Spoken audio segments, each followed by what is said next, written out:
you have made in your 11th class are of business of sole proprietorship. Yani it mean if you are running a business on sole proprietor basis, then how your accounts will be prepared. This is what we dealt in 11th class. But in 12th class, first chapter is how we makes the accounts of non-profit organizations. Final accounts किस तरीके से made होते हैं उनके. Thereafter, we will learn about the partnership, how partnership forms is runs, and if there is a partnership between partners, what are their legal point of views, कुछ उसको हम देखेंगे. Plus उसके accounting implications क्या हैं वो है. इसके बाद जो हमारी थर्ड यूनिट है वो बात करती है कि what's about the company accounts. Company अपने आप में डिफरेंट टाइप ऑफ ऑर्गेनाइजेशन है, तो उस ऑर्गेनाइजेशन के अकाउंट्स कैसे प्रिपेयर होते हैं. सम बेसिक पार्ट है, कंप्लीट पार्ट नहीं है उसमें आपके कोर्स में. और थर्ड बुक हमारी बात करती है अबाउट एनालिसिस, कि हम कंपनी के अकाउंट्स को देख के कैसे एनालिसिस करेंगे कि कंपनी की प्रॉफिट अर्निंग या बाकी चीजें कैसी हैं, उसमें चेक करेंगे. तो फिलहाल हम बात कर रहे हैं अबाउट पार्टनरशिप. पार्टनरशिप यहाँ से आपके हमारी जो भी चीजें स्टार्ट होती हैं वो एज पर लॉ स्टार्ट होती हैं. पार्टनरशिप के लिए हमारे पास एक्ट है, that is Indian partnership act 1932. ये क्लियर होना चाहिए हमें कौन सा एक्ट है. It is Indian partnership act 1932. उसके सेक्शन 4 में एक डेफिनेशन गिवन है कि व्हाट इज पार्टनरशिप. पहले तो हमें क्लियर होना चाहिए कि पार्टनरशिप होती क्या है. तो पार्टनरशिप में जो वर्ड्स हैं ये अपने आप में इस डेफिनेशन में बहुत सारे फीचर इन्वॉल्व है, मैं वन बाय वन बताऊंगा आपको. First is partnership is a relation. Partnership एक रिलेशन है. अब रिलेशन कैसे है वो भी आगे क्लियर करूंगा. बिटवीन पर्सन्स, जहां पर पर्सन नहीं होते, पर्सन्स होते हैं, यानी टू और मोर पर्सन्स होते हैं. हु हैव एग्रीड, जो एग्रीड होने चाहिए टू शेयर प्रॉफिट्स, किसी पार्टनर प्रॉफिट शेयर करने के लिए एग्री होनी चाहिए. ऑफ अ बिजनेस, उनके बीच में कोई बिजनेस भी होना चाहिए और बिजनेस लीगल होना चाहिए. कैरियड ऑन बाय ऑल, या तो सारे पार्टनर मिलकर बिजनेस को रन करेंगे, या any of them acting for all, या कोई एक पार्टनर भी सभी के बिहाफ पर पार्टनरशिप को रन कर सकता है. This is the meaning as meaning of partnership according to section 4 of Partnership Act 1932. It says partnership is a relation between persons who have agreed to share profits of a business carried on by all and any one of them acting for all. अभी जो कुछ जो word मैंने highlight किए हैं, these are the nature. क्या nature है partnership का, क्या उसके फीचर्स हैं, उसके बारे में मैंने हाईलाइट किए हैं.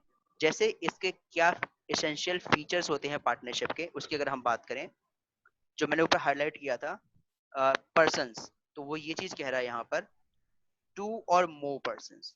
टू और मोर पर्सन्स इसमें होते हैं जो पार्टनरशिप में होने चाहिए. लेकिन आप इन तीन लोगों को पार्टनर नहीं बना सकते.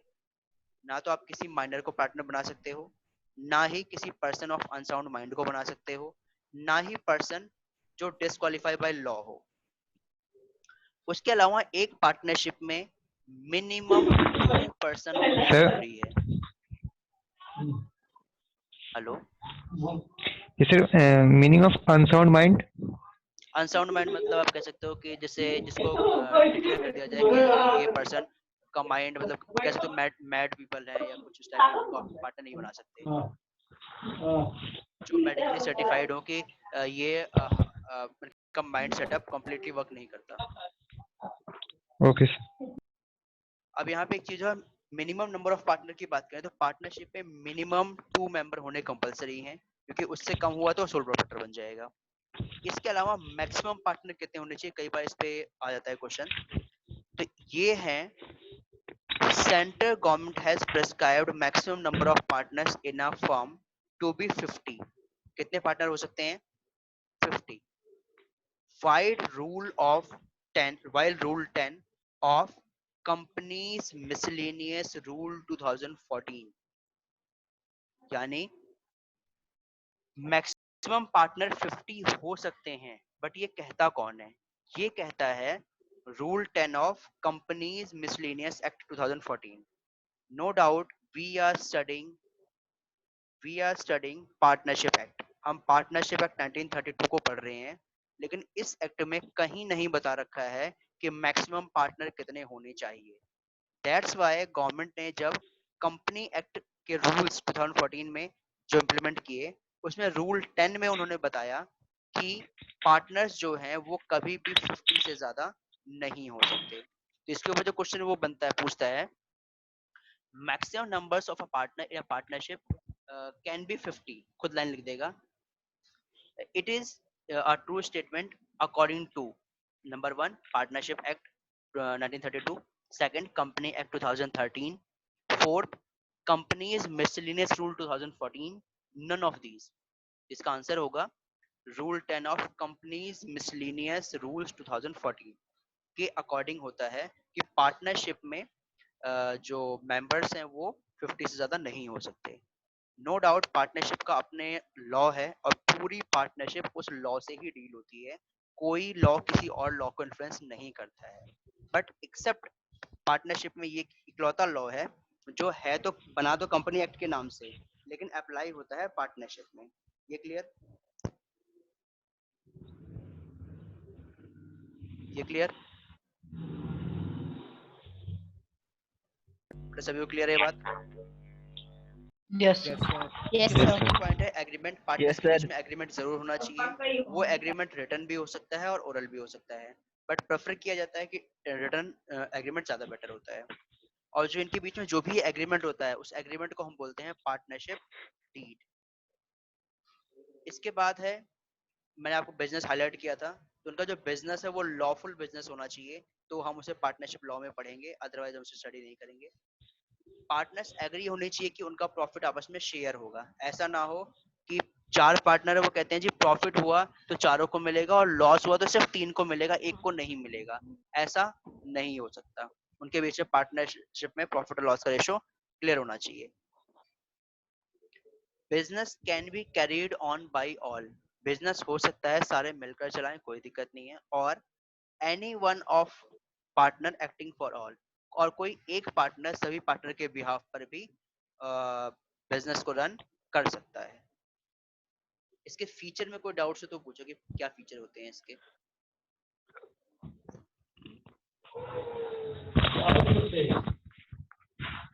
और जोर से कोई डाउट है किसी का? और जोर से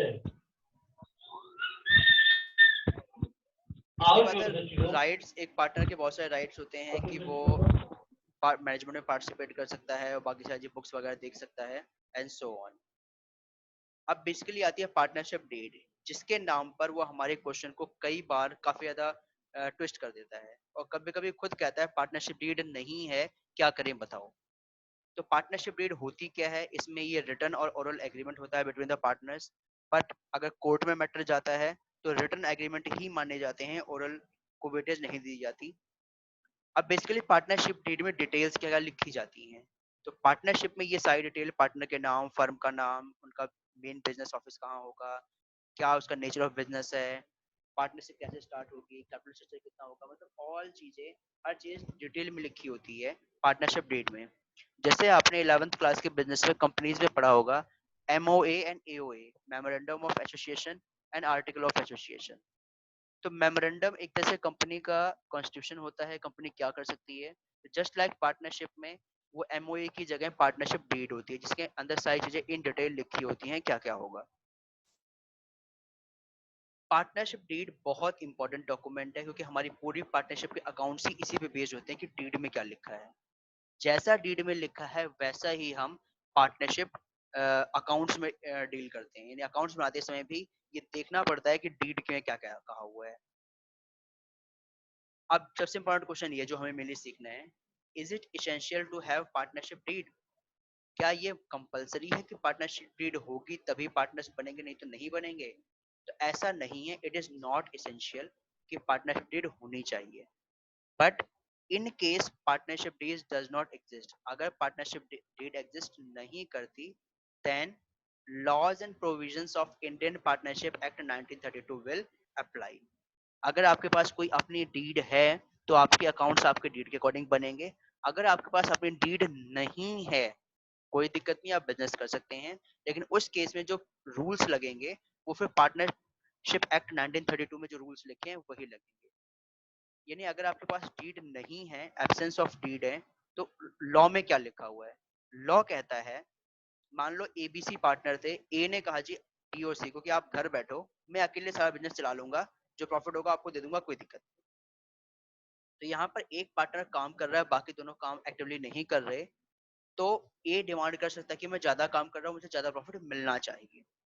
अगर उनकी पार्टनरशिप डीड में लिखा हुआ है कि भाई ए को ज्यादा मिलेगा बाकियों को कम मिलेंगे, यानी सपोज करते हैं कि रेशो ले लेते हैं कि ए बी सी का रेशो होगा 3:1:1, कि ए को 3/5 शेयर मिलेगा प्रॉफिट का, बी को 1/5 मिलेगा, सी को 1/5 मिलेगा। If it is written in their deed then fine, no problem in that, आप अकाउंट बना सकते हो। बट अगर उनके बीच में कोई एग्रीमेंट नहीं है, यानी पार्टनरशिप डीड नहीं है, देन प्रॉफिट शेयरिंग लॉस जो है आपका, प्रॉफिट और लॉस शेयरिंग का, वो हमेशा इक्वल होगा पार्टनर्स के बीच में, अगर डीड नहीं है तो। अदरवाइज जो उन्होंने डीड में लिखा हुआ है कोई दिक्कत नहीं है। कुछ पार्टनर कहते हैं कि भाई हमने फर्म एक सेपरेट एंटिटी है और पार्टनर अलग एंटिटी होते हैं, तो जो इंटरेस्ट ऑन कैपिटल है वो कई पार्टनर कहते हैं हमें मिलना चाहिए। तो अगर पार्टनरशिप डीड है तो जितना रेट लिखा होता है इंटरेस्ट मिल जाएगा। अगर पार्टनरशिप डीड नहीं है तो interest on capital is not allowed, हम पार्टनर को इंटरेस्ट ऑन कैपिटल नहीं देंगे। ऐसी interest on drawing third point है हमारा, पार्टनरशिप डीड नहीं है तो कोई इंटरेस्ट ऑन ड्राइंग नहीं लेंगे हम पार्टनर से। लेकिन अगर पार्टनरशिप डीड है उसमें लिखा हुआ है तो जितना लिखा है हम चार्ज कर लेंगे। Interest on loan and advance by a partner, अगर कोई पार्टनर कैपिटल की जगह लोन देता है फर्म को, तो उस केस में अगर डीड नहीं भी है तो 6% पर एनम उस पार्टनर को इंटरेस्ट मिलेगा, इंटरेस्ट ऑन लोन। अगला पॉइंट है, अगर रेमुनरेशन सैलरीज वगैरह की बात करें तो किसी पार्टनर को कोई भी कमीशन सैलरी नहीं मिलेगी अगर डीड नहीं है तो। Admission of the partner, new partner can not be admitted unless all partners are agree. Partnership ये कहती है कि जब तक सारे पार्टनर एग्री नहीं होंगे तब तक किसी नए पार्टनर को हम एडमिट नहीं कर सकते। तो यहाँ तक जो भी आपको in absence of partnership deed क्या रूल्स होते हैं वो बताए हैं। किसी को किसी पॉइंट में डाउट हो तो वो पूछ लो। Sir fourth point. Fourth point होता है रेमुनरेशन, मतलब होता है पार्टनर्स को सैलरी कमीशन देते हैं उसे हम इन कंसोलिडेटेड फॉर्म में बोलते हैं रेमुनरेशन। सर तो अगर फोर्थ पॉइंट, पार्टनरशिप, फोर्थ। अच्छा, इंटरेस्ट ऑन लोन्स एंड, ठीक है। ये है कि अगर किसी पार्टनर ने फर्म को लोन दिया हुआ है, जैसे मान लो एबीसी पार्टनर थे, ए ने लोन दे रखा है फर्म को, तो अगर पार्टनरशिप डीड में कुछ लिखा है फाइन, अगर पार्टनरशिप डीड में कुछ नहीं लिखा तो भी उसे 6% पर एनम के रेट से इंटरेस्ट मिलेगा। ये पार्टनरशिप एक्ट कहता है।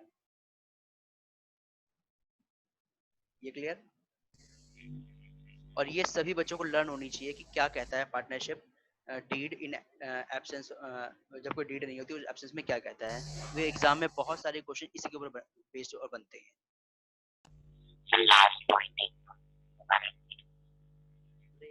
आवाज क्लियर नहीं आई, क्या कह रहे हो? लास्ट पॉइंट है एडमिशन ऑफ पार्टनर। ये सिंपल है, जब तक सारे पार्टनर एग्री नहीं होते तब तक ऐसा नहीं है कि आप किसी को एडमिट कर सकते हो। मान लो आपके क्लास में आपने दो पार्टनर्स ने मिलकर बिजनेस स्टार्ट किया, आप सोचते हो कि हमारा एक तीसरा फ्रेंड है उसको भी बिजनेस में एडमिट कर लें। अगर आप दोनों एग्रीड हैं तो उसको हम इन कर सकते हैं। अगर दोनों से एक भी नॉट एग्री है तो आप उसे पार्टनरशिप में एंटर नहीं कर पाओगे। ऐसे ही मान लो मैक्सिमम नंबर ऑफ पार्टनर 50 हैं, मान लो हमारे 30 पार्टनर्स हैं। अगर 10 पार्टनर्स चाह रहे हैं कि एक नया पार्टनर आ जाए मिस्टर एक्स, बाकी नहीं चाह रहे तो वो एडमिट नहीं हो सकता। जब तक सारे पार्टनर एग्री नहीं होंगे कोई भी नया पार्टनर एडमिट नहीं होगा। ये क्लियर है? Yes, sir sir. बट ये कंडीशन तो उसके तब के लिए ना जब पार्टनरशिप डीड नहीं है, अगर हो तो।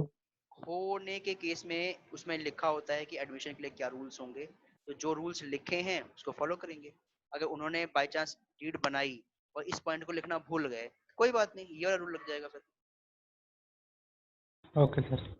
जैसे मान लो वो कहते हैं जी जितने पार्टनर उसके 1/3 एग्री होने चाहिए, डीड में लिख दें वो, कोई दिक्कत नहीं, 1/3 मान लेंगे फिर।